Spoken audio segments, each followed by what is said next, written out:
retenant pour ma part des mots qui me sont chers, sont ceux de Daniel Pénac, qui nous dit qu'on ne force pas une curiosité, on l'éveille.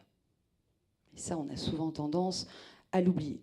J'avais envie, pour ma part, de conclure en tentant de vous éveiller, d'éveiller votre curiosité, en jouant de mots. Alors, il est question de petits, de grands, d'enfants, pour filer la métaphore, et en espérant peut-être qu'ils vous inspirent.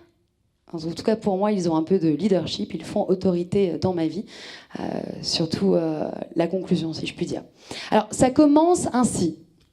Tu verras quand tu seras grand. Vous vous souvenez de cette phrase ? De cette petite phrase de grand, tu verras quand tu seras grand, qui vous éveillait, enfant, en tout cas, éveillait votre appétit de petit à voir les choses en grand. Déjà qu'on est petit et que tout paraît grand, les bâtiments, les gens, les sentiments aussi, tout paraît grand et on voudrait être plus grand. Prendre le volant, avoir de l'argent, faire comme papa, faire comme maman. Avant ça, quand même, on voudrait déjà pouvoir profiter de se coucher plus tard plutôt que tôt, et tôt ou tard pouvoir faire des choses de grand, voire de très grand. Être grand clair, comme Julien, ou plutôt comme Sagan. Avoir du talent, bref, être un grand. Puis, tombe à vitesse grand V la nuit de l'enfance et le réveil fait grand bruit, sonne trop tôt, toujours trop tôt. L'adolescence, trop tard, trop tard.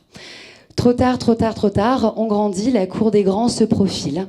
Elle, souvenez-vous, elle à laquelle on a tant fait la cour, pendant nos heures de cours. Se rêvant d'un temps qui passe, trépassant de celui qui ne passe pas.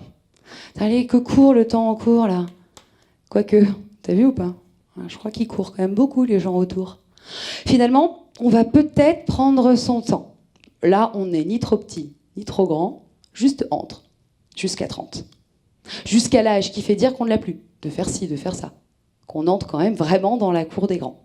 La cour des grands où, curieusement, les grands se comportent comme des enfants. Impatients, exigeants, et où, malheureusement, au fil du temps, s'endort notre âme d'enfant. Car en grandissant aux grandes âmes de Montaigne, on éteint petit à petit un sentiment. L'un des plus beaux, l'un des plus grands. La curiosité, j'entends. Alors, tu verras quand tu seras grand. Hein. Tu verras certes de plus haut, mais tu verras moins grand. Car là où la curiosité s'est endormie, le champ, lui, rétrécit. De quoi nourrir notre appétit de revoir les choses en petit. Car tu verras quand tu seras grand combien il était juste géant de voir le monde comme un enfant.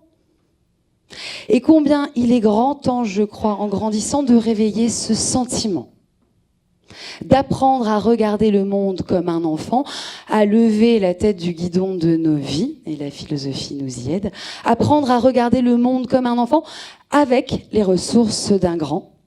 Car, loupe pas le quart, tu verras quand tu seras grand que l'on est bien petit quand on fait trop le grand. Je vous remercie.